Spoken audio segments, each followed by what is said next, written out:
माझिया प्रियाला प्रीत कळेना.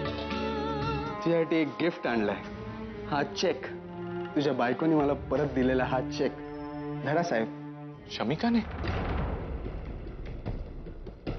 ऍक्च्युली हा चेक मी तिला दिला होता. म्हणलं तुझी मदत करूया. पण तिने तो मला चेक परत केला. वर माझा इन्सल्टही केला आणि मला म्हणाली की हे जे झिरोज आहेत ना, हे झिरोज हे तू आहेस. तू म्हणजे मी.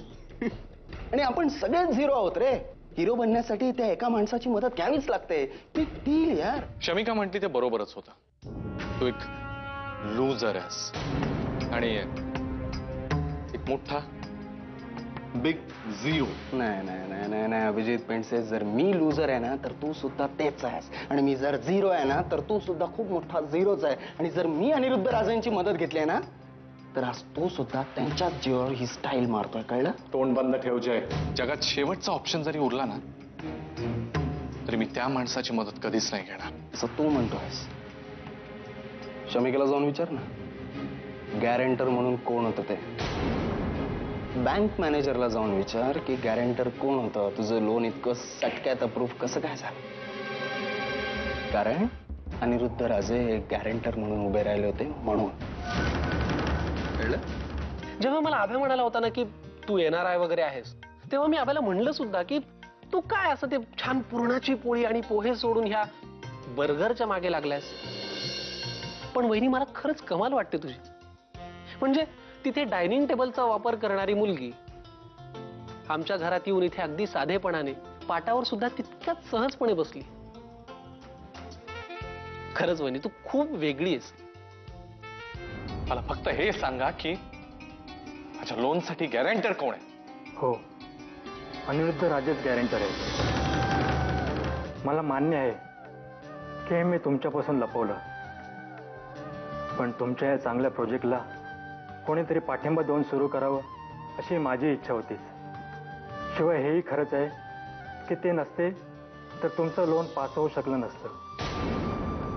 आणि हे सिक्रेट मी, अनिरुद्ध राजे आणि तुमची वाईफ सोडून इतर कोणालाही माहीत नाही. अरे अभि, तू आता कसं काय आलास यावेळी? तुला माहिती होतं ना शमिका? तू लोन विषयी बोलतोस का? तुला सगळं माहिती होतं आणि माहिती आहे शमिका. का नाही मला सांगितलंस की मला लोन मिळालं कारण गॅरेंटर म्हणून तुझे? अभि अभि आय एम सॉरी. हे बघ, मला अनेकदा वाटून गेलं की मी तुला सांगावं पण नाही सांगितलंस. त्यांचा हेतू खूप चांगला होता अभि. हेतू चांगला होता? माझी परीक्षा घेताना त्यांचा हेतू चांगलाच होता ना. पण त्याच चांगल्या हेतूमुळे एक चांगलं घर उद्ध्वस्त होता होता वाचलंय शमिका. कसा विश्वास ठेवू मी त्यांच्यावर? आणि आता तुझ्यावर तरी कसा विश्वास ठेवू? अभि अभि तू माझं ऐक तरी.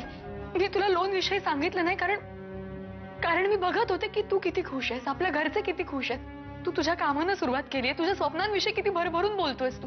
तुझा आत्मविश्वास वाढलाय आणि अशा वेळी जर मी लोन बद्दल सांगितलं असतं तर मी ते लोन नाकारलं असतं. बरोबर ना? गिल्ट वाटून, पश्चाताप वाटून गेलेले दिवस, गेलेला मान परत येत नाही शमिका. आणि हे सगळं तुला माहिती असून तू त्यांचं समर्थन करतेस म्हणजे तुझा त्यांना सपोर्ट आहे. सकाळी मला वाटलं खरं काहीतरी बिनसलंय म्हणून. मी डबा घेऊन जातोस का विचारलं, काही खाऊन जातोस का विचारलं तर काही उत्तरच दिलं नाही. जा जा डबा घेऊन जा. दोघंही शांतपणे बसून आरामात जेवा. अभि अभि कुठे आहेस तू? आणि फोन का ऑफ आहे याचा? मी काय करू? मला ओके, चंदूला फोन करायला हवा. काय झालं? तुमचा आवाज असा काय येतोय? नाही काय नाही. तुझं लास्ट बोलणं कधी झालं त्याच्याशी? काही प्रॉब्लेम आहे का?